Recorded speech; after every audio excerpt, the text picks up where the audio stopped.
It begins on a cold, misty morning in Naples, 1946. The port is alive with the shouts of dockworkers and the groan of ships being unloaded, but among the chaos walks a man whose name still commands silence in the underworld thousands of miles away, Salvatore "Lucky" Luciano. His stride is slow, his expression unreadable, and yet his presence carries an invisible authority. Exile has stripped him of his citizenship, but not his crown. In the cafés of Naples and the alleys of Palermo, whispers call him Il Fantasma, the ghost Don. He cannot return to America, but America has never truly escaped him. To understand this man is to understand the strange duality of power, how someone can lose everything on paper, status, home, freedom, yet still rule through fear, loyalty, and reputation. Luciano's story is not one of brute violence or simple greed, it is a study in control, psychology, and the shadow politics of crime. Even from exile, he orchestrated a system so intricate that government agencies, rival mobsters, and foreign powers all found themselves dancing to his rhythm. The world he once ruled was built on silence and loyalty, but now, from across the Atlantic, he operates in a world of codes and intermediaries. Every message, every favor, every shipment of contraband that moved through Europe bore his invisible fingerprint. And in New York, where his name was forbidden in courtrooms and newspapers, men still toasted him in dark backrooms, calling him the chairman. But before we get lost in the myth, the film of history must rewind. We must return to the smoke-choked streets of Manhattan, to the Italian ghettos where Luciano's empire first drew breath. There, amid poverty and prejudice, a young immigrant named Salvatore Lucania began to understand what America truly was, a place where law and opportunity were negotiable, where the sharpest minds and coldest hearts could rewrite the rules. The rise of Lucky Luciano was not the story of a gangster, it was the story of an architect. He didn't merely break the law, he redesigned it for a new kind of criminal age. Before him, the Mafia was tribal, clannish, and reckless. After him, it was industrialized, structured, efficient. He took the chaos of immigrant crime and turned it into a multinational syndicate, a model that would outlive him by decades. This documentary begins not with the sound of gunfire, but with the echo of footsteps on cobblestones, the sound of a man walking alone in exile, still commanding an empire by sheer force of memory. It is a portrait of ambition turned legend, of control so absolute it transcended oceans and governments. It is about how a single man, stripped of his throne, still ruled the invisible kingdom of organized crime. In this story, we will see how Luciano's exile did not end his reign, it perfected it. Like a chess master observing the board from afar, he no longer needed to be present to make moves. His lieutenants, protégés, and allies carried out his will as if guided by an unseen hand. The commission he had created years before still met, still operated, and still sent tribute to their absent leader. Even the law, the very force that had banished him, would eventually depend on his influence during the war. The irony is almost poetic, the man branded as a menace became a silent partner in protecting the very nation that expelled him. From behind the walls of prison cells and later the faded hotels of Naples, Luciano demonstrated that true power is not measured by geography but by influence, by the reach of one's name and the loyalty of one's disciples. And so, the story begins not with a fall, but with a resurrection in exile. The ghost Don is watching, listening, moving pieces we cannot see.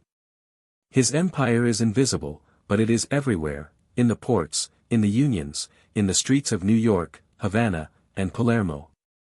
This is the saga of a man who mastered control so completely that not even deportation could cage him.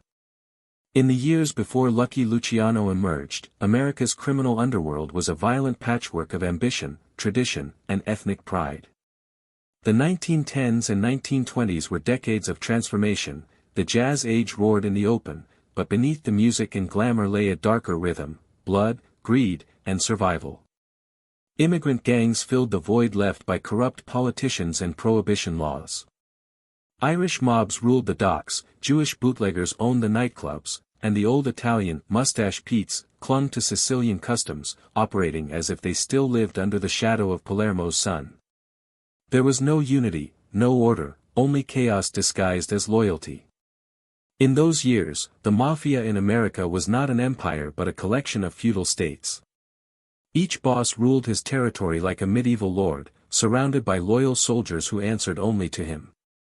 The code of omerta, silence and obedience, kept them together, but only barely. If an insult was made, if money was withheld, or if a boundary was crossed, bullets replaced words. Blood feuds erupted between families, and vendettas stretched for generations. The streets of Brooklyn and Little Italy became battlegrounds, where power was earned through violence and maintained through fear. It was an age defined by what historians later called the primitive mafia. They were not businessmen, they were survivors. They dealt in muscle, not management. Their operations were crude but profitable: gambling dens in basements, moonshine routes across state lines, protection rackets imposed on small immigrant shopkeepers. These men feared progress. To them, power was personal. They distrusted outsiders, especially Americans who spoke no Sicilian, and they resisted cooperation with other ethnic groups. In their minds, crime was not an industry, it was a blood inheritance. But America itself was changing faster than they could imagine. Prohibition, introduced in 1920, transformed petty criminals into millionaires overnight. Bootlegging demanded organization, logistics, and diplomacy, things the old guard didn't understand. To move alcohol from Canada to Chicago, from New Jersey to Manhattan, one needed contacts, trucks, warehouses, and lawyers. The young generation of gangsters saw an opportunity to evolve beyond the old codes. They wanted to run crime like a corporation, not a street fight. Among this new generation were names that would soon rewrite history: Meyer Lansky, Benjamin Bugsy Siegel, Frank Costello, and a young Sicilian immigrant known as Lucky Luciano. They looked at the chaos around them and saw not danger but potential. Where the mustache Pete's saw betrayal in mixing with outsiders, Luciano saw strategy. He understood that in America, ethnicity was less important than efficiency. The Italian gangs had numbers, the Jews had financial intelligence, the Irish had political connections. Together, they could build an empire no one could touch. Still, before the transformation came the storm. The late 1920s witnessed the brutal Castellamarese War, a bloody internal conflict between rival mafia factions led by Joe, the Boss, Masuria and Salvatore Maranzano. Streets ran red as old traditions clashed with modern ambition. This war was not just for control of territory, it was for the soul of the mafia itself. Would it remain a relic of Sicilian feudalism or become a modern, structured enterprise? Luciano watched carefully, learning from every betrayal, every body left in the gutter. The public, meanwhile, was largely unaware of the scale of the underworld's reach. Newspapers wrote of gang wars and bootlegging murders, but few understood that a shadow economy was emerging, one that rivaled Wall Street in profit and influence. Politicians secretly relied on these men for votes and money, while police officers were either bribed or intimidated into silence. The system was rotten, and in that rot, men like Luciano would find opportunity. By 1929, America's underworld had become a battlefield without rules. Alliances were temporary, peace was a myth, and no one could claim absolute power. It was a time when a meeting could end in a handshake or a gunfight. The criminal elite lived like kings one day and corpses the next. The air was thick with paranoia: who could be trusted, who would switch sides, who would die next. This was the world Luciano inherited, a kingdom of shadows divided by pride. And yet, where others saw anarchy, he saw architecture. He saw a business that needed organization, an army that needed leadership, and a society that needed order. To the old dons, he was a dangerous reformer; to the young, he was a visionary. His philosophy was simple but revolutionary: there is no loyalty without profit, and no power without structure. The stage was set for change. The Mafia's old world of superstition and blood feuds was dying, and a new world of strategy, alliances, and modern capitalism was about to take its place. In that crucible of violence and ambition, Lucky Luciano would rise, not as a soldier or a hitman, but as the architect of organized crime itself. He was born Salvatore Lucania in 1897, in a small Sicilian town called Lercara Fritti, a place where poverty was constant and opportunity was a rumor. The streets were narrow, the air thick with dust and hunger. His father, Antonio, was a sulfur miner, an honest man with calloused hands and weary eyes, who dreamed of a better life across the ocean. For most Sicilians of that era, America was not a place but an escape. And when the Lucania family boarded the ship to New York in 1906, young Salvatore had no idea that he was sailing not just toward a new country, but toward destiny itself. When they arrived at Ellis Island, their names were mangled by immigration officers, their future reduced to a number on a form. The Lucanias settled in the Lower East Side of Manhattan, one of the roughest immigrant neighborhoods in the city. Life there was an education in desperation. Italian families crowded into tenements, sharing thin walls and thinner meals. Violence was as common as prayer. Boys learned to fight before they learned to read. The police were just another gang with uniforms. For a boy like Salvatore, survival wasn't about strength, it was about adaptability. From an early age, he understood that fear was currency. At just 10 years old, he charged other kids for protection from beatings, and when they couldn't pay, he beat them himself to prove a point. It wasn't cruelty, it was business. That small act, that primitive form of extortion, was the seed of the empire he would later build. He dropped out of school after the 6th grade, trading books for street corners, becoming part of a generation of boys who called themselves corner hustlers. By his teens, Luciano had become known to both the police and local gangs. He smoked, dressed sharp, and carried himself with a confidence that made older men nervous. He quickly saw that crime wasn't about chaos, it was about structure. He joined small-time operations, running errands for bootleggers and gamblers. But even then, he was different. He didn't just want to make money, he wanted to command people. There was something magnetic about him, a natural authority that made others follow his lead without question. In the multicultural chaos of New York's underworld, Luciano's mind opened to something revolutionary. Most Italian gangs refused to work with Jews or Irishmen, but Salvatore didn't care about ethnic pride, he cared about efficiency. That attitude led him to one of the most important friendships of his life, Meyer Lansky. Lansky, a Jewish kid from Poland, was as calculating as Luciano was charismatic. Together, they formed a partnership built on trust and intellect. They saw the same truth, that crime could be more than survival, it could be an enterprise. Their bond was tested early. During a gang scuffle, a group of Irish toughs attacked Luciano, demanding he pay for passage through their territory. He refused, and they beat him nearly to death, slashing his face and leaving him for dead. When he recovered, his right eye drooped slightly, and a deep scar ran down his cheek. It was a mark he would carry for life, both a warning and a brand. It made him look dangerous, but it also made him unforgettable. From that day forward, people called him lucky, partly for surviving, partly because everything he touched seemed to turn in his favor. The scar changed him. It gave him something few men could fake, menace without madness. He learned to use silence as a weapon, charm as camouflage, and fear as leverage. He could smile and threaten in the same breath. The streets became his classroom, and he mastered every lesson. By his 20s, he was already working with some of the biggest names in organized crime, including Arnold Rothstein, the legendary gambler who had fixed the 1919 World Series. Rothstein became his unofficial mentor, teaching him the art of management, diplomacy, and manipulation. From Rothstein, Luciano learned that real power was invisible, the man who gave orders, not the one who pulled the trigger. As Prohibition dawned, the world opened up. The illegal liquor trade created vast opportunities for anyone ruthless and organized enough to seize them. Luciano, Lansky, and Costello formed alliances that transcended nationality and religion, a radical concept for its time. They didn't just smuggle alcohol, they built distribution networks, controlled unions, and laundered profits through legitimate fronts. Luciano's ability to balance violence and negotiation made him indispensable. But beneath his rise was something deeper, an unspoken understanding of America itself. He recognized that the American dream was not about morality but about power.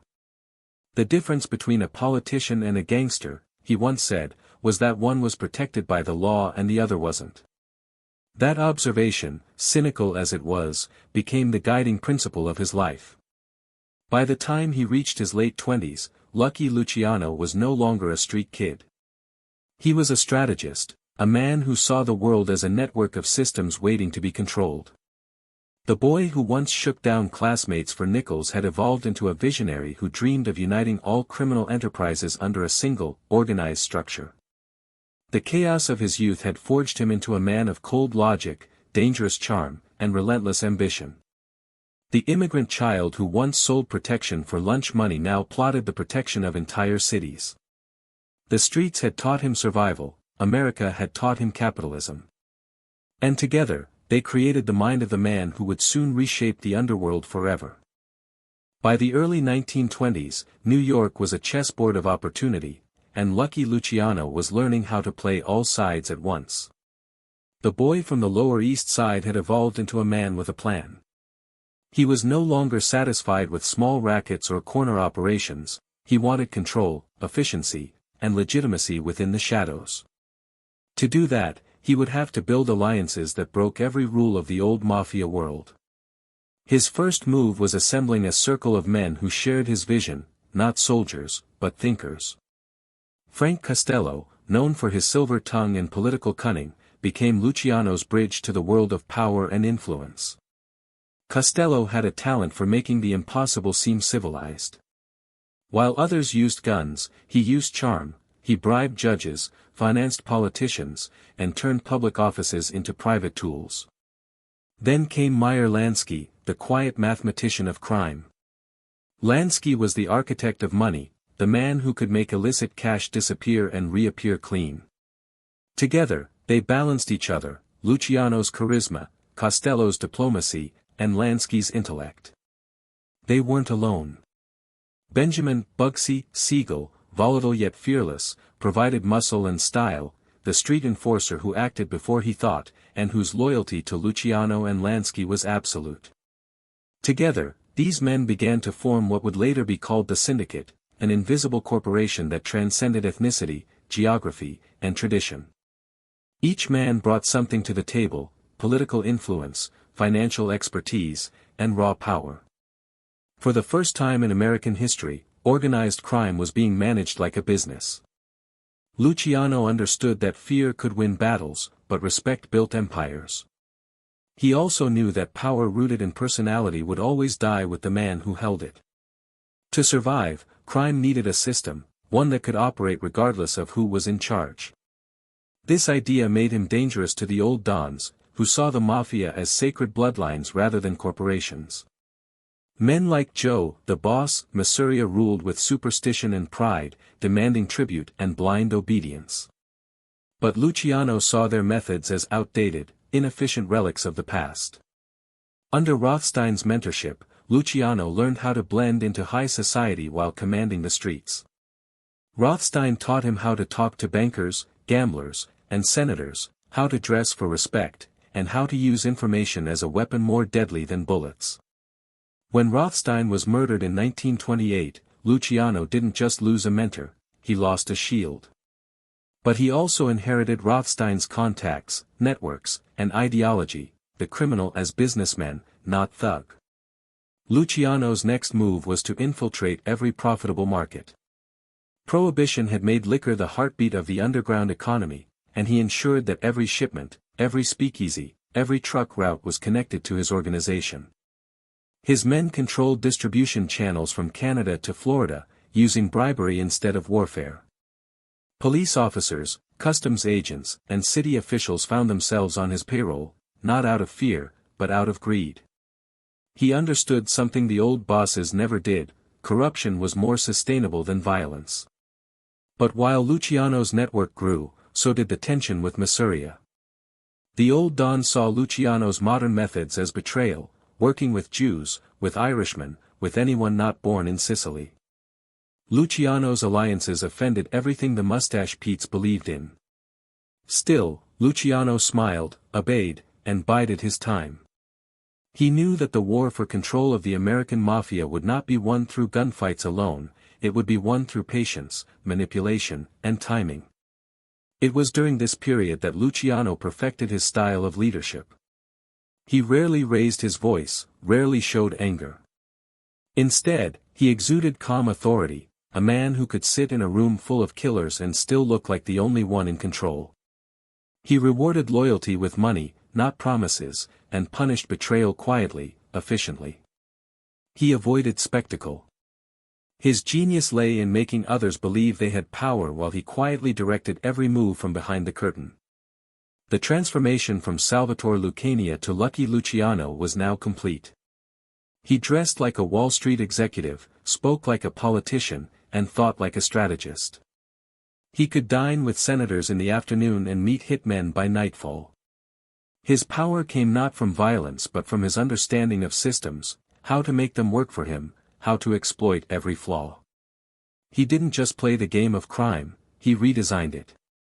As the decade came to a close, Luciano stood at the threshold of revolution.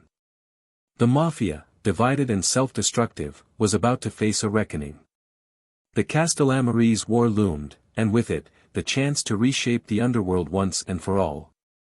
Luciano's alliances were in place, his strategy refined, and his ambition unshakable.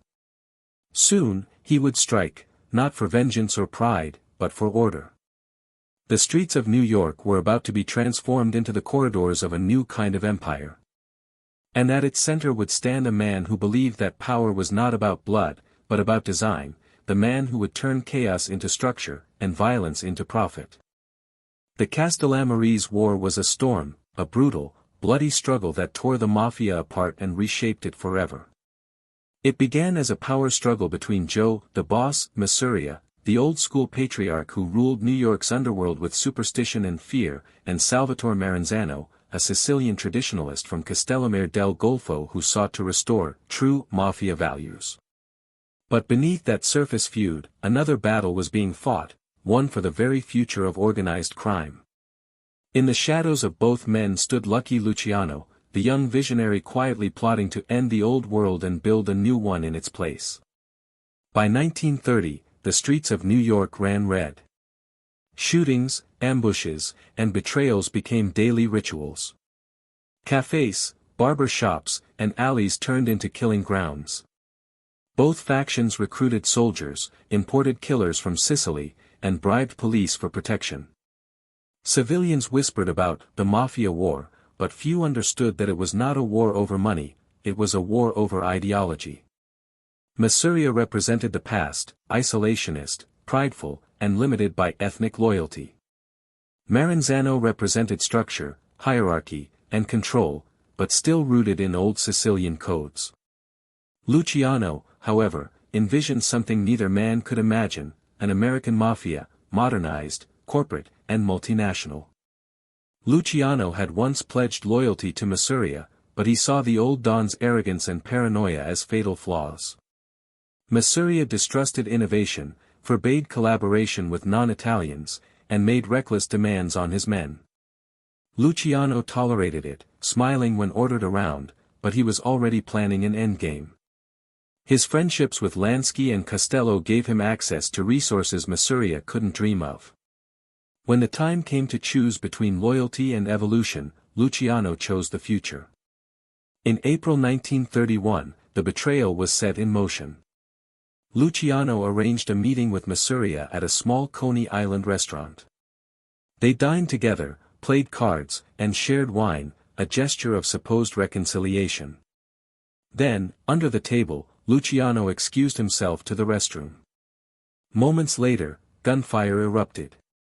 When Luciano returned, Joe, the boss, Masuria lay slumped over the table, shot to death by Luciano's associates, Bugsy Siegel, Vito Genovese, Albert Anastasia, and Joe Adonis. The message was clear, the old world had just been executed. With Mafia gone, Maranzano emerged as the new boss of bosses, the first man to claim total control of the Mafia in America. At first, Luciano appeared to serve him faithfully. Maranzano, with his classical education and Sicilian pride, reorganized the Mafia into families, introducing ranks and titles: boss, underboss, consigliere, capo regime, and soldier. He modeled it after ancient Roman legions, seeing himself as Caesar. It was order, but it was tyranny in disguise. Luciano recognized the danger instantly. Maranzano's ego grew as his paranoia deepened. He began labeling men as enemies, particularly the younger, American-born gangsters who didn't follow Sicilian customs. Luciano realized that he had replaced one dictator with another. Maranzano even plotted to eliminate him, fearing the young man's growing influence. But before Maranzano could act, Luciano struck first. In September 1931, Luciano sent a team of Jewish assassins, disguised as tax agents, into Maranzano's Park Avenue office. Within minutes, the self-proclaimed Caesar was dead, stabbed and shot before he could even draw his weapon. The old Mafia died that day. The era of bosses who ruled by fear and ethnicity was over. From the ashes of chaos, Luciano built something entirely new: the Commission. The Commission was not a hierarchy, it was a boardroom. It consisted of the heads of the most powerful crime families in America: the Luciano, Genovese, Costello, Bonanno, Prophesy, and Chicago's Capone organization. Each family operated independently but cooperated under shared laws and profit agreements. No single boss could dominate, all disputes would be resolved through vote. It was the birth of democracy in the underworld, a corporate syndicate governed by balance, not bloodlines. Luciano's design was revolutionary.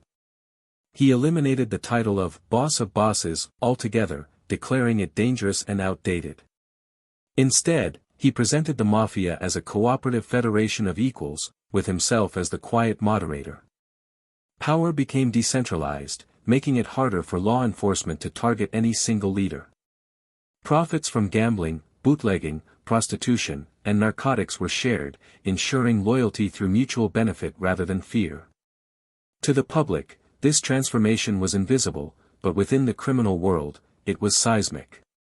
The Commission changed everything, not just how crime operated, but how it survived. Luciano's syndicate mirrored legitimate corporate America: board meetings, profit divisions, arbitration systems, and strategic alliances. He treated crime like commerce, making it sustainable, scalable, and nearly untouchable. Psychologically, this was Luciano's greatest triumph. He had transformed the Mafia from a family into a system. Systems don't die, they evolve. He no longer needed to rule with violence, he ruled with structure. The Commission was the embodiment of his belief that fear was temporary but organization was eternal. Every future mobster, from Vito Genovese to Carlo Gambino, would operate under the framework he created. When the first Commission meeting convened, Luciano sat surrounded by men who had once been rivals, now united under his vision. The atmosphere was thick with mistrust but also possibility. Each man knew that they were no longer street gangsters, they were executives of a new empire. Luciano spoke calmly, almost fatherly, explaining the rules: cooperation over conflict, money over ego, and silence above all. His words carried the weight of prophecy. That moment marked the true birth of the modern American Mafia, not in blood, but in logic. The Commission was Luciano's masterpiece, the system that would allow him to control power even in absence. It would outlive him, outthink the law, and redefine organized crime for the next century. And as the meeting concluded, one thought echoed in every mind present: the streets no longer belonged to killers, they belonged to businessmen with guns. Lucky Luciano had not just won a war, he had founded a nation within a nation, ruled not by flags or borders, but by the silent laws of profit and fear. The 1930s marked the dawn of an empire, a criminal civilization built on profit, structure, and silence. Lucky Luciano's commission had unified the Mafia, but now came the challenge of transforming it into something far greater: a functioning economic machine. With the old guard gone, the new era was defined not by tradition but by innovation. For the first time, crime was industrialized. The Mafia, under Luciano's direction, was no longer a loose network of gangsters, it was a corporation of vice, complete with distribution lines, partnerships, and regional departments. At its heart was one guiding principle: crime must operate like business. There were no wasted resources, no reckless killings, and no unnecessary attention. Every racket, from gambling to prostitution, had to generate consistent profit and maintain stability. Luciano's empire was built on three key pillars: organization, diversification, and invisibility. Gambling was the crown jewel. Luciano understood that Americans loved risk. From Wall Street to the back alleys, betting was part of the culture. His organization controlled illegal casinos, bookmaking operations, and numbers games across New York and beyond. Frank Costello, his trusted advisor, handled the political side, ensuring that cops, judges, and local politicians turned a blind eye. In return, envelopes filled with cash arrived on their desks weekly. It wasn't bribery in Luciano's mind, it was investment. "You pay for peace," he once said, "like you pay for insurance." Next came prostitution, an enterprise he turned into a system so vast it would eventually lead to his downfall. Before Luciano, prostitution in New York was chaotic: individual pimps, brothel madams, and street girls working without order. Luciano and his associate, Charles "Lucky" Baker, reorganized the trade under central management. They established networks of controlled brothels, standardized payments, and even kept detailed records of profits and expenses. It was brutal efficiency disguised as morality. He didn't see these women as victims or tools, he saw them as assets in a portfolio. It was cold, calculated, and immensely profitable. Luciano also recognized the growing power of labor unions. Through his connection with Louis, Lepka, Buckleter and the infamous Murder Incorporated enforcement wing, the Mafia infiltrated dockworker unions, garment industries, and trucking associations. By controlling the flow of labor, they controlled the economy. If a business refused to pay protection money, shipments would mysteriously vanish or strikes would erupt overnight.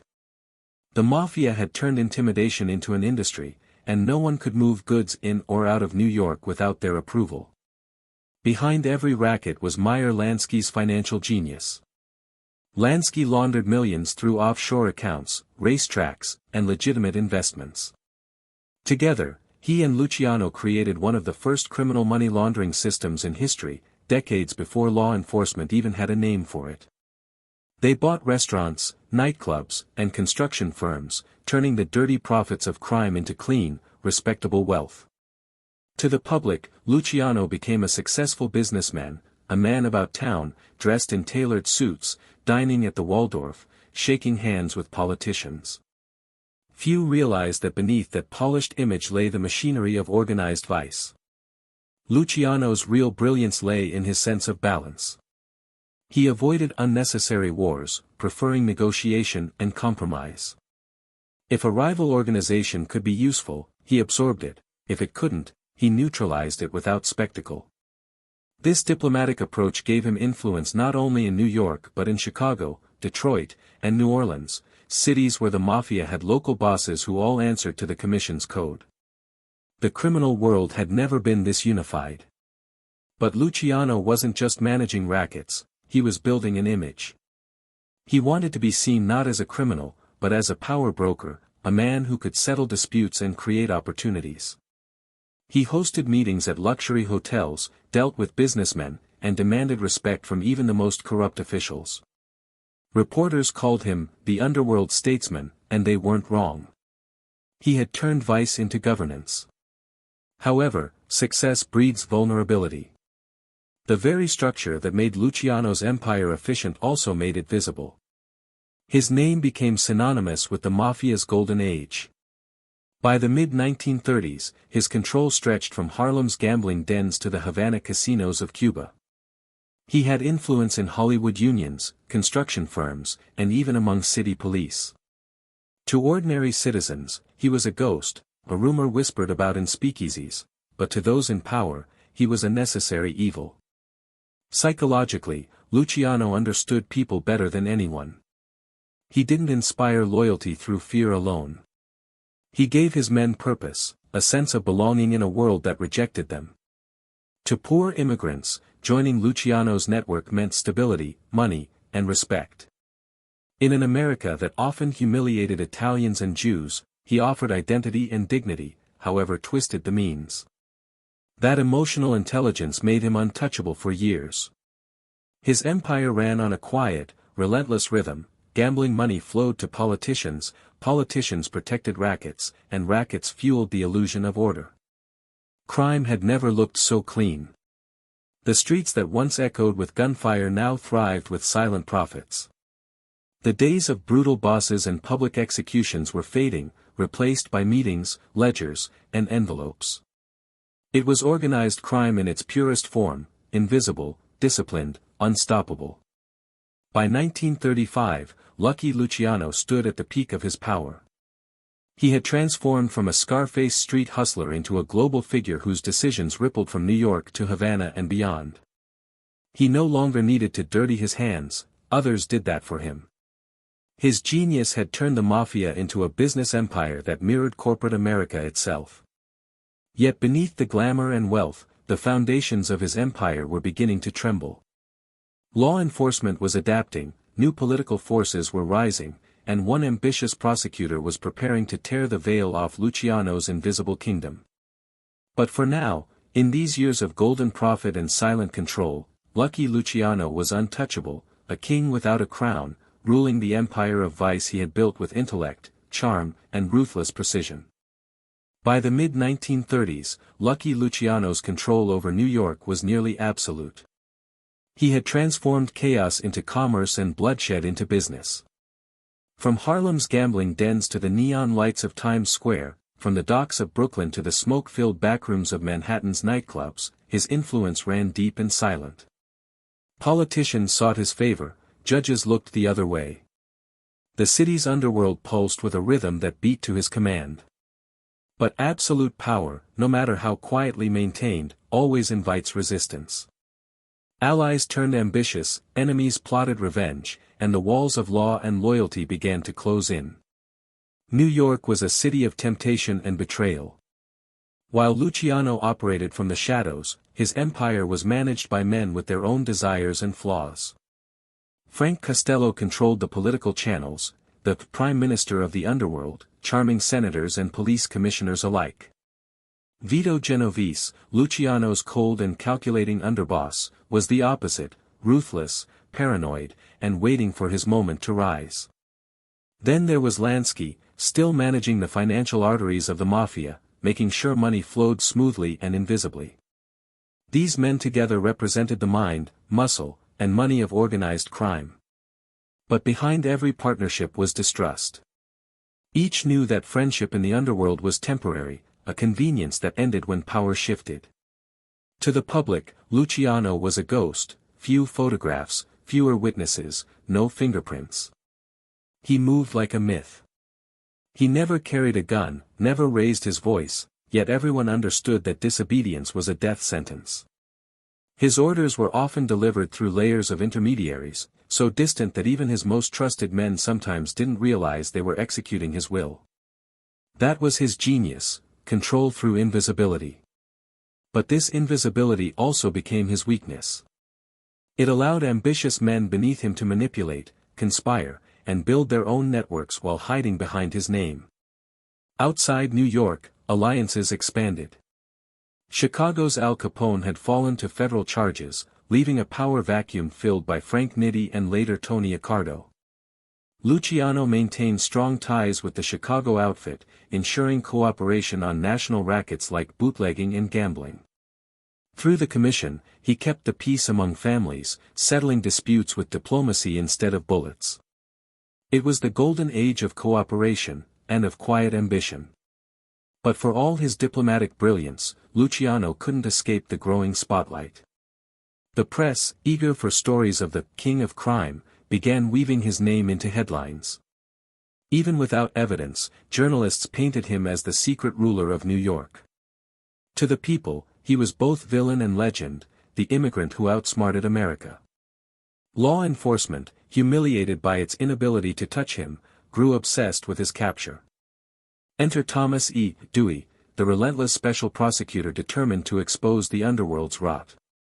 Dewey was ambitious, moralistic, and media-savvy. He had made a name for himself targeting racketeers and corrupt officials. But his true goal was the one name whispered with fear across the city, Lucky Luciano. He wanted to bring down the man who had turned vice into industry. Meanwhile, inside the Mafia, cracks began to form. Vito Genovese, ever hungry for power, started maneuvering behind Luciano's back. He saw Luciano's growing fame as a liability and imagined himself as the next boss. Genovese's ambition was colder and less disciplined, he lacked Luciano's charisma but possessed the same ruthlessness. In secret, he began forming alliances with other families, whispering doubts about Luciano's leadership. Even more dangerous than rivals were the women Luciano trusted to manage his prostitution empire. The network was vast, involving hundreds of brothels and thousands of workers. But the more intricate the system became, the more exposed it was. Dewey's investigators began targeting the lowest levels, the madams, the bookkeepers, the street girls, squeezing them for confessions and names. Slowly, the noose tightened. While Dewey's campaign gathered momentum, Luciano remained calm. He had faced enemies before, gangsters with guns, cops with grudges, and politicians with debts. But this was different.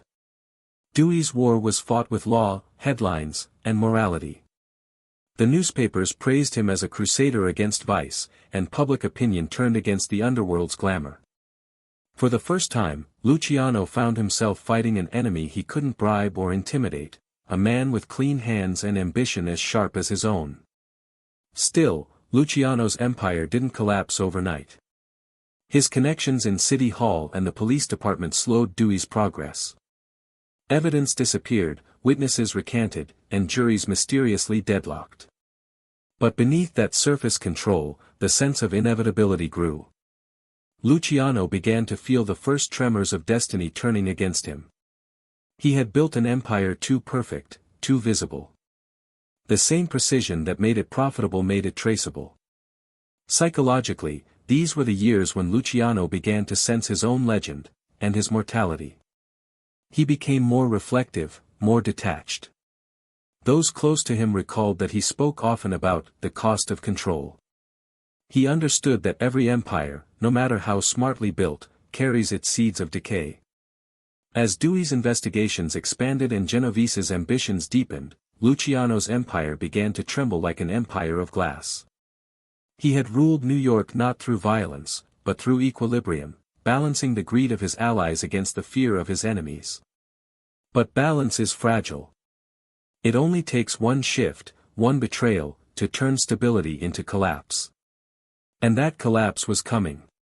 In boardrooms, courtrooms, and bedrooms, the forces against Lucky Luciano were gathering. The alliances that had made him untouchable were beginning to fray. His name, once spoken in reverence, now carried danger. The king of the underworld still reigned, but the walls of his invisible kingdom were beginning to close in. By 1935, the empire that Lucky Luciano had built, vast, intricate, and seemingly indestructible, began to tremble under the weight of its own success. The newspapers had made him a myth, but the government was determined to make him a criminal. Thomas E. Dewey, New York's young and unrelenting special prosecutor, had declared open war on organized crime, and more specifically, on Luciano himself. It wasn't just about arrests or indictments anymore, it was about dismantling the system that Luciano had created, the invisible network that linked street-level vice to the highest offices of power. The first phase of that war unfolded in the back alleys and brothels of Manhattan. Dewey's team began rounding up hundreds of prostitutes and madams connected to Luciano's organization.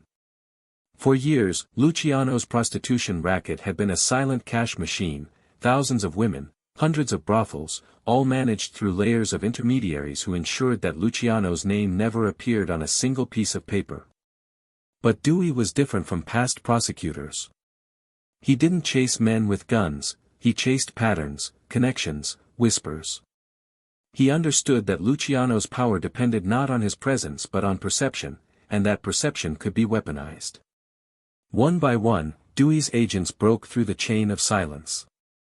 Threats, plea deals, and promises of protection turned once loyal employees into informants. Women who had lived in fear for years now spoke in exchange for freedom.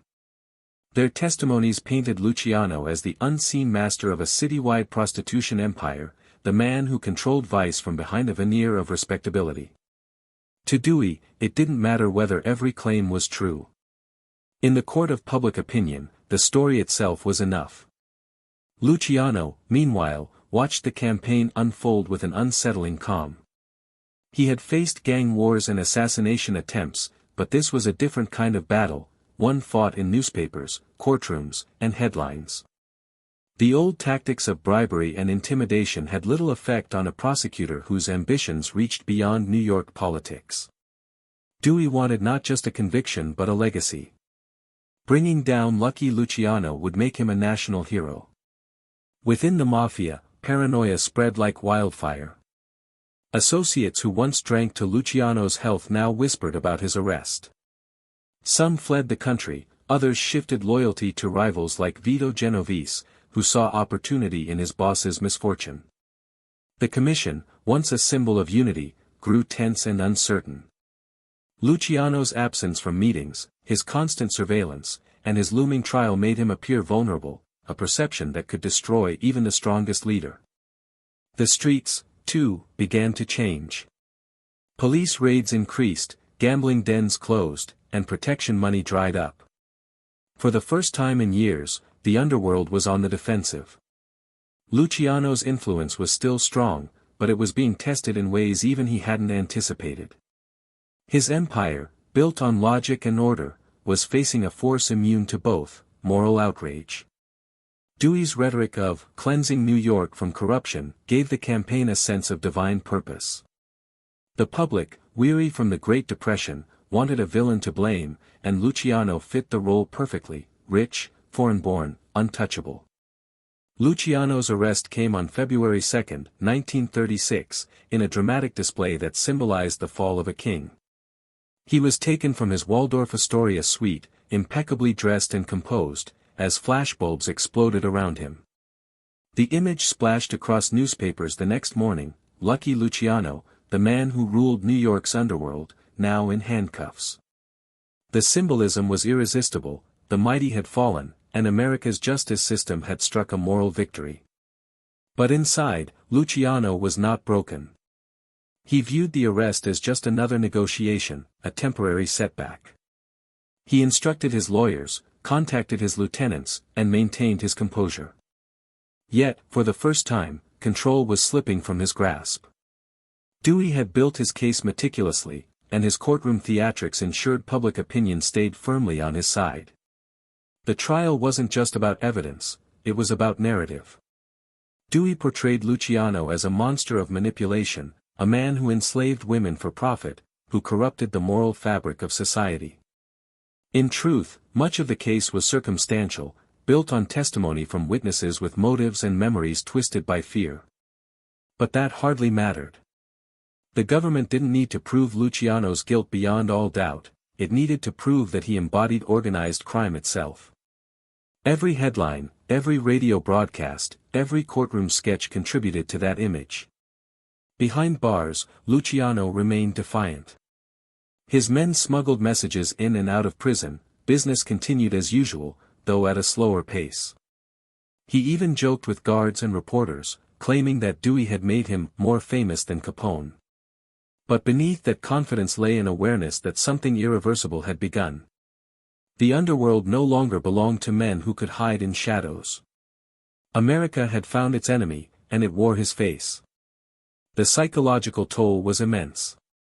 Luciano, once untouchable, was now a symbol of corruption. His empire had been built on invisibility, yet now his name was known in every home, uttered with either fear or fascination. For a man who had mastered control, the loss of privacy was a deeper punishment than prison itself. Meanwhile, Dewey celebrated victory after victory in the press. The case made him a political star, and the moral panic it generated reshaped the legal landscape. Organized crime was no longer seen as a local issue, it was a national threat. Luciano's downfall became a blueprint for future prosecutors: attack the system, not the man. The hidden war had reached its climax. Luciano's genius had built an empire too intricate to destroy completely, but it could no longer operate openly. His arrest sent shockwaves through every corner of the underworld. Some celebrated, others prepared for the inevitable vacuum of power. The commission would survive, but without its architect at the helm, it would drift toward new, darker forms of ambition. Luciano's war wasn't fought with bullets, but with ideas, with structure, alliances, and silence. Yet, in the end, it was words, not weapons, that brought him down. Testimonies, headlines, and the courtroom theater of justice had defeated the man who once believed he could control everything from the shadows. As the trial loomed and the walls closed in, Luciano began to realize that his greatest creation, the organized, silent empire of crime, had also been his undoing.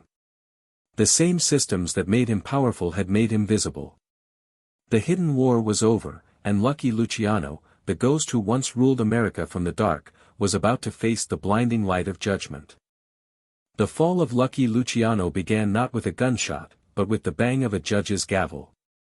On June 18, 1936, after one of the most sensational trials in American history, Luciano was found guilty on 62 counts of compulsory prostitution. The verdict struck like thunder across the country. Newspapers proclaimed at the end of organized crime in New York, "The king of vice is fallen," one headline read. But behind the sensationalism, something deeper was unfolding, the story of a man confronting the one enemy he could never outsmart, the system itself. As he stood before the court for sentencing, Luciano remained composed, hands folded, gaze steady. The prosecutor, Thomas E. Dewey, demanded the maximum penalty, arguing that no man had corrupted America's morals more than this one. The judge agreed, sentencing Luciano to a staggering 30 to 50 years in state prison, effectively a life sentence. The courtroom erupted in applause from the public gallery, but Luciano didn't flinch. He simply turned to his lawyer and whispered, 30 years or 30 minutes, I'll still be running things. It was not bravado, it was prophecy.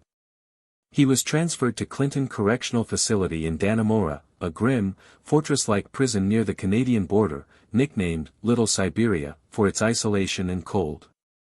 The concrete walls, topped with razor wire, stood as both punishment and protection from the enemies he had made on the outside.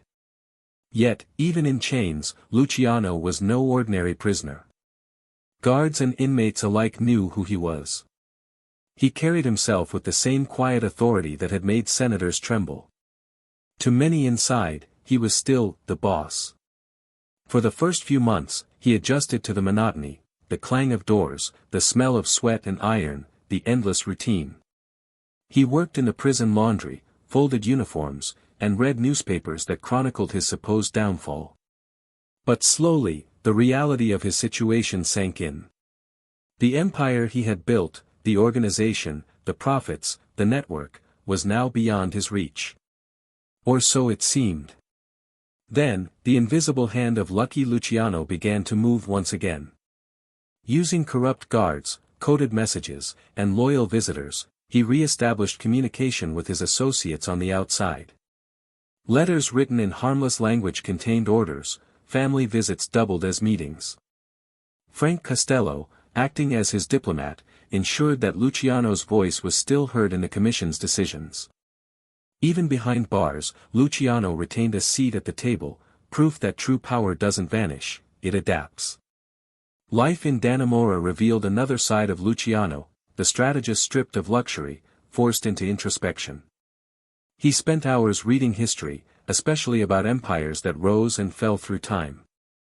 He compared himself to Caesar, Napoleon, even Machiavelli, seeking lessons in exile and leadership. To fellow inmates, he was a paradox, polite, calm, but radiating authority. He resolved disputes between prisoners, negotiated peace between rival groups, and even convinced guards to ease conditions for others. Power, he discovered, was not about wealth or weapons, it was about control of human behavior. And that was something he had mastered long before prison. Outside, the world was changing rapidly. Prohibition was long over, but the Mafia was evolving, diversifying into narcotics, unions, and gambling. Luciano's absence left a vacuum. Vito Genovese, who had fled to Italy to avoid prosecution, maneuvered to claim power through intermediaries. Meanwhile, Lansky and Costello maintained the peace, keeping the organization stable under the commission system. Despite government claims that Luciano's imprisonment marked the death of organized crime, his system endured, operating with mathematical precision, a self-sustaining organism born from his design. But prison couldn't completely silence him. In 1939, an investigative journalist managed to arrange an interview. When asked how he felt about his sentence, Luciano smirked and said, "They locked up a man, not an idea." It became one of the most quoted lines of his life, a declaration that his empire wasn't dependent on his freedom. It existed in the loyalty and greed of men who still believed in the system he built. Inside Dannemora, Luciano also began to experience the loneliness of power. Many of the men he had trusted were gone, dead, or plotting in his absence. The loyalty that once came so easily now felt brittle. He received letters filled with half-truths, promises, and veiled threats. Yet he remained outwardly calm, speaking only to a select few. Those close to him noticed a change, the edge of ruthlessness had softened into something quieter, more reflective. Perhaps it was age, or the weight of isolation, but Luciano had begun to understand that control without presence was both his gift and his curse. Despite the harshness of prison, Luciano managed to maintain privileges that other inmates could only dream of. He wore better clothes, ate better meals, and even had access to visitors others were denied. The guards respected him not out of fear, but fascination. He carried an aura, that invisible crown that even bars couldn't strip away. It was said that when he walked through the corridors, other inmates instinctively stepped aside, as if an unseen line of power still surrounded him. The irony of Luciano's situation was inescapable.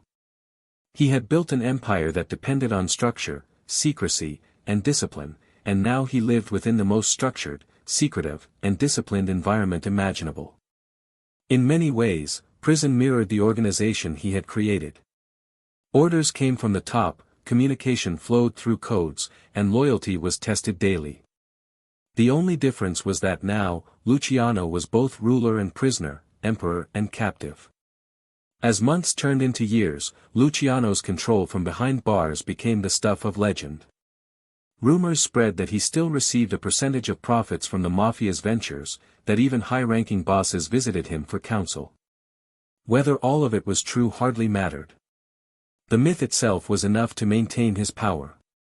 In the underworld, perception was reality, and Luciano's legend was indestructible. By the early 1940s, the same newspapers that had once celebrated his conviction began to question whether justice had really won. Organized crime hadn't died, it had become smarter, more invisible, more corporate, exactly as Luciano had intended. Even in defeat, his design outlasted the men who had sought to destroy it. Yet, in the quiet of his cell, Luciano often thought about the irony of his rise. He had sought control above all else, and now, stripped of freedom, he realized that control was both his strength and his prison. The very system he built to free himself from chaos had trapped him in its logic. But destiny had not finished with lucky Luciano.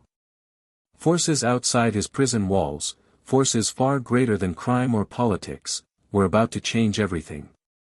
The world was on the brink of war, and America would soon need the help of a man it had condemned. The fall of the kingpin was not the end of his power. It was merely the pause before his most unexpected resurrection. The world outside Dannemora was burning. By 1942, World War II had engulfed nearly every nation on Earth. American ships patrolled the Atlantic, their hulls heavy with troops and ammunition, but in the harbors of New York, a new kind of threat emerged, invisible, silent, and devastating. German submarines prowled the eastern seaboard, sinking supply ships within sight of American shores. Fear spread that Nazi agents had infiltrated New York's docks, sabotaging vessels and crippling wartime logistics. Panic rippled through the government. The Navy needed control of the waterfront, but the waterfront belonged to the Mafia. The docks were the beating heart of Luciano's empire, even after his imprisonment. Longshoremen's unions, truck routes, shipping manifests, all of it flowed through men who still answered to his name. Without his influence, the Navy had no real authority there. The irony was almost poetic. The same government that had condemned Luciano as the architect of organized vice now found itself dependent on him to defend the nation. What began as rumor quickly became one of the most secretive and controversial alliances in American history, Operation Underworld. The operation's origins were whispered, not written. Navy intelligence officers, desperate to secure the docks, reached out to a man named Joseph Sox Lanza, a local fish market boss with deep underworld ties. Lanza promised cooperation, but he made it clear that only one man had the power to unify the docks and guarantee loyalty: Lucky Luciano. The idea seemed absurd at first. The government turning to a convicted mobster. But wartime desperation erases moral boundaries. Within months, plans were quietly set in motion. In early 1943, representatives from naval intelligence met with Luciano's attorneys. The proposal was simple yet stunning. In exchange for his help securing the docks and aiding intelligence operations in Sicily, the government would consider reducing his sentence. Luciano agreed almost instantly, not for patriotism, but for relevance. After years behind bars, here was a chance to make himself indispensable again, to remind the world that even in chains, he was still a player in global affairs. From his prison cell, Luciano orchestrated communication between the Navy and the Mafia's waterfront network. Through intermediaries, he issued directives to longshoremen, union leaders, and family lieutenants. Soon, reports of dock sabotage disappeared. Ships began moving safely again. Rumors spread that Luciano's men had even provided intelligence for the Allied invasion of Sicily, guiding troops through local networks and identifying Axis sympathizers. Though much of this remains shrouded in secrecy, the effect was undeniable. The government owed Lucky Luciano a favor. Behind the scenes, the alliance blurred every line between justice and pragmatism. Dewey, now a powerful political figure and future presidential candidate, faced a dilemma. Publicly, he had built his reputation on destroying Luciano. Privately, his government was now benefiting from the man's influence. To admit that collaboration risked public outrage, yet to deny it would mean losing a crucial wartime advantage. So, the arrangement remained secret, an unspoken pact between crime and country. In prison, Luciano's conditions improved dramatically. Guards treated him with deference, and he was allowed visitors far beyond the usual limits. He received updates on the war, on his organization, and on the quiet revival of his reputation. For the first time since his conviction, he felt momentum shifting in his favor. Power was returning, quietly and invisibly, just as it had always done. The war changed everything. In 1945, as Allied victory loomed, Luciano's cooperation was reviewed by the state of New York. His attorneys argued that his contributions to the war effort warranted clemency. Dewey, now governor, faced enormous pressure. Releasing Luciano outright could destroy his career, but continuing to hold him after his service risked accusations of hypocrisy. In a carefully worded statement, Dewey commuted Luciano's sentence, on the condition that he be deported to Italy immediately upon release. It was a political compromise disguised as justice. On February 9, 1946, after nearly a decade in prison, Lucky Luciano walked free. Cameras flashed, journalists shouted questions, but Luciano said nothing. Dressed immaculately in a tailored overcoat, he looked less like a criminal and more like a returning diplomat. As part of the deal, he was escorted directly to Ellis Island, where immigration officers awaited his deportation. America had used him, benefited from him, and now discarded him. When the ship departed for Italy, Luciano stood at the deck railing, watching the Manhattan skyline recede into the fog. For years, he had ruled those streets, every alley, every club, every port whispered his name. Now, they belonged to others. He wasn't returning home, he was being erased. And yet, deep down, he knew the truth, his exile was not an end, but an evolution. The man who had once ruled New York would soon reinvent himself as an international power broker, free from borders and beyond the reach of American law. Still, the moral irony of his story haunted everyone involved. The government that had branded Luciano as the embodiment of corruption had secretly relied on his empire to protect the nation. The prosecutor who built his fame on condemning him had later authorized his release. History itself had become complicit in his myth. Luciano's trial, both legal and moral, wasn't over, it had merely changed form. In the eyes of the world, he had served his punishment. But in the eyes of his peers, he had accomplished something far greater, he had proven that power, once truly attained, can survive even disgrace. His freedom came at a cost, permanent exile, but it also restored his legacy as the man who could not be destroyed. As his ship crossed the Atlantic, Luciano stared at the endless gray horizon and thought about the strange symmetry of his life. He had started as an immigrant sailing to America, poor and unknown, searching for a future. Now he was returning, older, scarred, famous, a man who had conquered that same nation and been cast out of it. The circle was complete. In the world's eyes, he was a convict turned exile.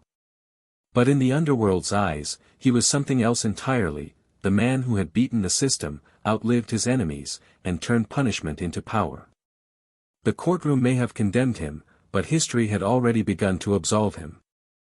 When the ship carrying Lucky Luciano docked in Naples in February 1946, a strange silence fell over the harbor. Soldiers, journalists, and curious civilians watched as the man once called the Emperor of the Underworld stepped onto Italian soil. There were no handcuffs now, no guards shouting orders, just a pale winter sun and the rustle of his coat as he lit a cigarette. America had expelled him like a toxin, but Italy received him as a legend. He was 48 years old, exiled, and stripped of citizenship, yet the weight of his name traveled ahead of him like an invisible passport. Naples was a broken city in the aftermath of war, hungry, corrupt, and swarming with opportunity. The black market thrived in every alley, fueled by desperation and the ruins of fascism. For Luciano, it was a familiar ecosystem, chaos waiting to be organized. Within weeks of his arrival, he began re-establishing contact with old associates across Europe and America.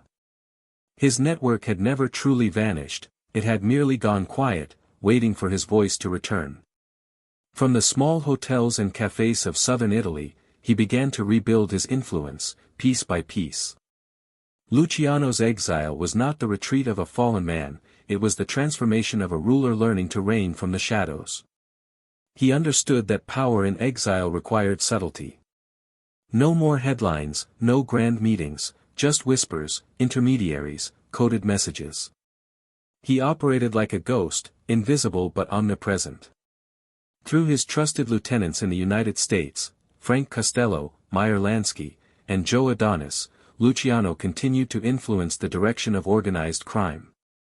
The commission still existed, and though he could no longer attend meetings, his counsel was sought, respected, and often obeyed.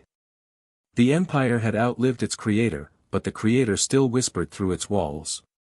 In Naples, Luciano surrounded himself with a small circle of loyalists, men who handled shipments, communications, and visitors from abroad. His apartment at Via Tasso became both refuge and command post. He entertained politicians, businessmen, and even clerics, all seeking his favor or protection. The line between criminal and statesman blurred. Italian officials, too, understood his value. Post-war Italy was fragile, riddled with American influence and black market dealings. Luciano, with his deep ties to both continents, was a bridge, dangerous but useful. He also became an unlikely celebrity. Reporters trailed him, fascinated by his composure and refinement. Unlike other gangsters, Luciano did not hide behind bodyguards or gaudy displays of wealth. He lived quietly, elegantly. He spoke little of the past, preferring to discuss politics, economics, and philosophy. Those who met him often left unsettled, describing him as a man who seemed both weary and alert, a king without a throne, still commanding invisible subjects. Behind this calm exterior, however, Luciano was orchestrating something far greater. The world had changed, and so had crime.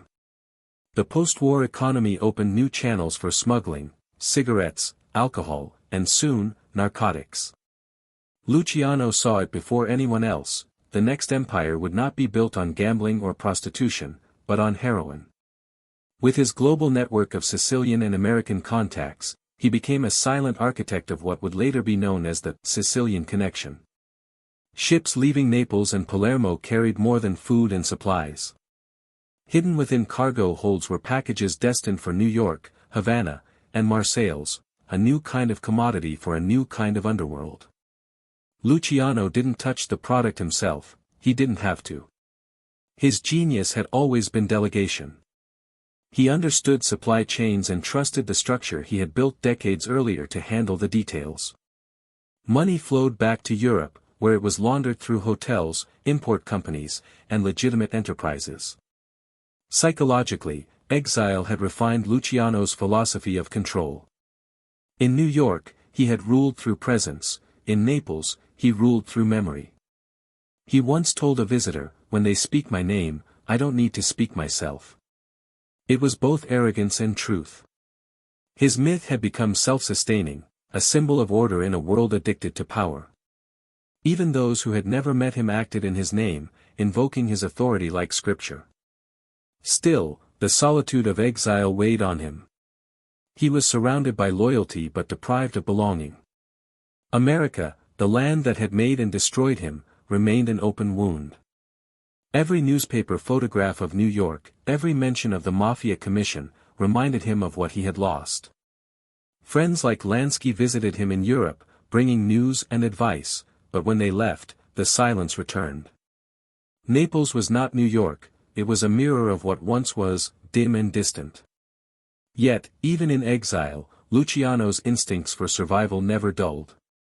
He maintained cordial relations with law enforcement officials, occasionally offering information in exchange for leniency or protection. The Italian police watched him closely but often looked the other way, partly out of fear, partly out of respect. They knew that disturbing the ghost Don might unleash chaos in a fragile post-war system. As years passed, Luciano's life became a blend of nostalgia and control. He spent mornings reading newspapers and afternoons walking along the coast, always dressed immaculately, as if waiting for an audience that might appear at any moment. Younger gangsters visited him seeking advice, men who would later become legends themselves. To them, Luciano was not just a figure of history but a living symbol of the code that once held the Mafia together. But behind the discipline lay a deep melancholy. He had achieved everything, wealth, power, immortality, yet lived as an exile in a land that no longer felt like home. The irony was cruel, the man who had unified the underworld could no longer set foot in the world he created. Still, he never expressed regret. When a journalist once asked if he missed America, Luciano replied, "America never leaves you. It's just that sometimes, you have to rule it from far away." In those words lay the essence of his final transformation. Lucky Luciano was no longer just a mobster or a kingpin, he was an idea, the embodiment of organized control. His prison had turned him into a strategist, his exile into a philosopher. From a cramped apartment overlooking the Bay of Naples, he watched the world spin, still moving to the rhythm he had set years before. And though he lived in the quiet shadows of his later years, the truth was clear to anyone who looked closely: Lucky Luciano was not defeated. He had simply changed the geography of his throne. The man America had tried to bury in exile had become something timeless, a ruler without borders, a ghost with power that stretched from the docks of Naples to the streets of New York. By the early 1950s, Lucky Luciano's name had become legend on both sides of the Atlantic. In Italy, He lived the life of a quiet exile. In America, his myth had grown into a specter that haunted law enforcement and inspired new generations of mobsters. The Mafia had become international, a web of alliances stretching from Sicily to Havana, from New York to Marseilles. And though Luciano never again set foot on American soil, his ideas and influence were woven into every thread of this global network. The empire he had envisioned in the 1930s was now fully realized, decentralized, disciplined, and virtually untouchable. The world after the war was ripe for transformation. Reconstruction in Europe had created vast opportunities for smuggling, black markets, and political corruption. In Sicily, entire towns were rebuilt with American aid that flowed through hands loyal to men like Luciano. The U.S. government's campaign against communism made strange bedfellows of criminals and politicians. In their hunger to curb leftist movements, authorities tolerated the rise of certain businessmen who promised stability in the South. Luciano understood this new political climate better than anyone. The Mafia, once seen as a parasite, was now being treated as a counterbalance, a force of control in a chaotic post-war world. From his base in Naples, Luciano began cultivating relationships with both legitimate and illicit powers. He befriended former fascists turned entrepreneurs, shipping magnates, and international smugglers. The lines between legality and crime blurred beyond recognition. The ports of Naples and Palermo became gateways for a new, lucrative trade, heroin. The raw product flowed from Turkey and the Middle East, refined in France, and distributed through Sicilian intermediaries into the United States. This system would later be known as the Sicilian Connection, and while Luciano never directly handled the narcotics, his blueprint was unmistakable. He provided the structure, the discipline, and most importantly, the network of trust. This new enterprise was not driven by greed alone, it was driven by design. Luciano had always believed that the key to power was not violence but organization. The heroin trade embodied his philosophy: low risk, high reward, maximum control. Each link in the chain was compartmentalized, ensuring that if one part fell, the rest survived. Money flowed back through Europe in coded transactions, laundered through construction companies, hotels, and even charitable institutions. The sheer sophistication of the operation baffled investigators for years. Meanwhile, Havana emerged as Luciano's unofficial headquarters abroad. In 1946, he received permission from the Italian government to travel to Cuba under the pretense of medical treatment. In reality, he was there to re-establish direct contact with the American underworld. Havana was neutral ground, sun-drenched, discreet, and strategically placed between the U.S. and Latin America. For a few brief months, it became the meeting place for the most powerful crime figures in the Western Hemisphere. At the infamous Havana Conference in December 1946, Luciano presided over a gathering of legends: Frank Costello, Albert Anastasia, Vito Genovese, and even a young, ambitious Chicago lieutenant named Sam Giancana. The purpose was to reorganize international operations, especially gambling and narcotics distribution. The meeting resembled a corporate summit more than a criminal gathering. Luciano spoke not like a mob boss, but like a statesman, outlining a strategy to expand globally while maintaining order at home. He emphasized discipline, cooperation, and balance, principles he had instilled decades earlier through the Commission. For those who attended, it was clear, Luciano was still the Don of Dons, even in exile. The younger generation of gangsters revered him, seeing in him a mixture of myth and mentor. Yet, behind the charm and wisdom, Luciano was acutely aware that his time was finite. He had survived wars, betrayals, and imprisonment, but age and constant surveillance were closing in. American authorities, alarmed by reports of his presence in Cuba, pressured the Cuban government to expel him. In 1947, he was deported back to Italy, this time for good. Back in Naples, Luciano resumed his quiet existence, but the illusion of peace was gone. Italian and American intelligence agencies monitored his every move. Journalists speculated about his involvement in global heroin routes, though direct evidence remained elusive. Each newspaper article, each whisper, only added to his legend. The irony was inescapable: the more the world tried to prove his guilt, the more powerful his myth became. Psychologically, Luciano was evolving. The streetwise cunning of his youth had matured into a kind of detached wisdom. He began to view the Mafia not as a criminal entity, but as a reflection of human nature, order emerging from chaos, power balancing morality.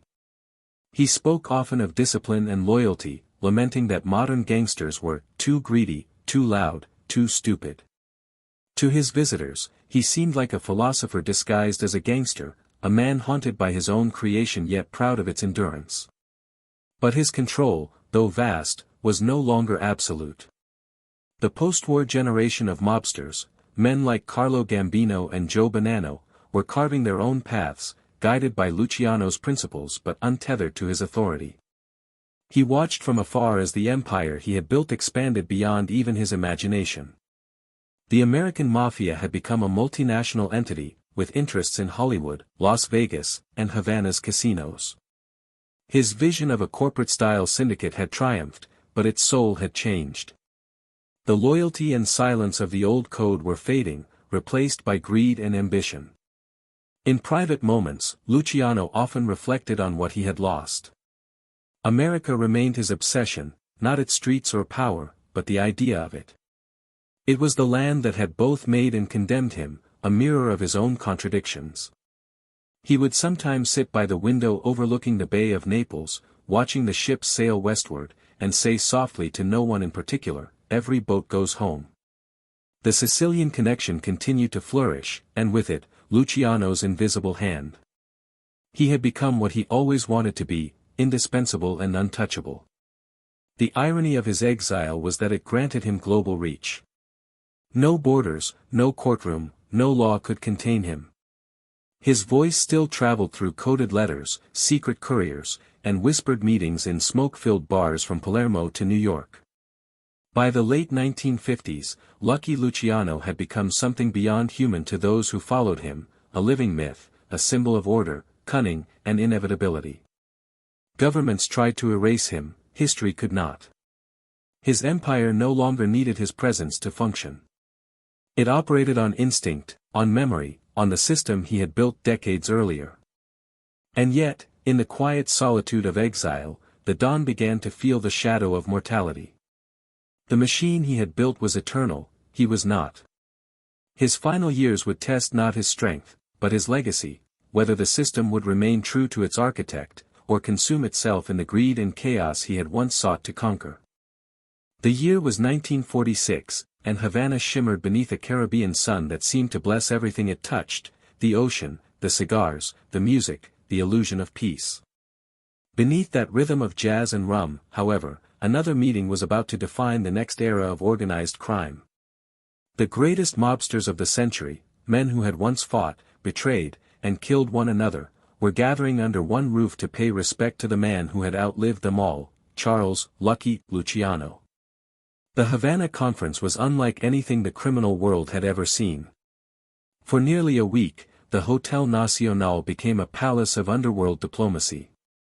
The marble floors echoed with the polished shoes of gangsters who now dressed like financiers, and in the bar, conversations about narcotics and gambling mixed with laughter and the soft hum of big band music. It was December, the city was alive, and the scent of money and danger filled the air. Luciano, recently freed and newly exiled, had orchestrated the gathering through Meyer Lansky. Cuba was neutral ground, far from the FBI's reach, yet close enough to America to send a message: he was back. The meeting drew every major figure from the American Mafia and beyond: Frank Costello, Albert Anastasia, Vito Genovese, Joe Adonis, Santo Trafficante, and others whose names would later define the future of organized crime. Even the young and restless, men like Carlo Gambino and Sam Giancana, attended, eager to catch a glimpse of the living legend. To them, Lucky Luciano was not just a man but a myth, the architect of their world, the lawgiver of their empire. When Luciano entered the grand hall, conversation stopped. He was older now, his face lined, his hair graying, but his presence still commanded awe. Dressed in a white linen suit, cigarette in hand, he carried himself with the calm assurance of a king returning from exile. As he took his seat at the head of the long mahogany table, the room felt suspended in time. The men before him, killers, visionaries, businessmen, waited for his word. The agenda was clear. The underworld was expanding beyond the borders of New York and Chicago. Post-war prosperity had opened new markets, Havana's casinos, Las Vegas's desert mirage, and the narcotics routes that stretched from the poppy fields of Turkey to the streets of Harlem. The commission had been stable, but now it needed direction, coordination, and a renewed sense of purpose. Luciano began speaking not as a boss, but as a strategist. His voice was low, deliberate, and hypnotic. He spoke of unity, of maintaining discipline and loyalty amid greed. He warned them that chaos was the enemy, that power without order was suicide. A man can't rule the world, he said softly, but he can build one that rules itself. It was the same philosophy that had guided him since the days of Masuria and Maranzano, now refined by exile and experience. He urged cooperation with Cuban officials, investment in casinos, and discretion in narcotics. "We don't touch it," he said, "but we know who does." His words carried the weight of prophecy. He outlined a future where the Mafia would operate like an international corporation, diversified, silent, and immune to borders. He wanted the organization to evolve beyond gangsters and become institutions, men in suits instead of trenches. The younger attendees, intoxicated by the vision, nodded with reverence. To them, Luciano was more than a leader, he was destiny personified. But not everyone in the room shared his patience. Vito Genovese, ever the opportunist, simmered quietly, his eyes fixed on the man he both admired and despised. Genovese had waited years for Luciano's downfall and saw his exile as an opportunity. To him, this meeting wasn't a revival of Luciano's reign, it was the beginning of its end. He smiled politely, but behind that mask lay ambition sharp enough to cut steel. Outside the conference hall, Havana glittered. Lansky had already begun transforming the city into the new Monte Carlo of the Western Hemisphere. Casinos flourished, money poured in, and politicians were bought like caviar. Luciano's blessing turned the island into the Mafia's playground. Nightclubs buzzed with jazz and champagne, tourists gambled under chandeliers unaware that every chip on the table traced back to the commission. But beneath the glamour, shadows stirred. American intelligence agencies had learned of Luciano's presence. Newspapers back home began publishing stories about the exiled king of crime conducting business in Cuba. Under mounting U.S. pressure, Cuban authorities ordered him to leave. Within months, Luciano was deported once again, this time to Italy, his dream of reclaiming a piece of America reduced to smoke. Still, the Havana conference marked the climax of his invisible reign.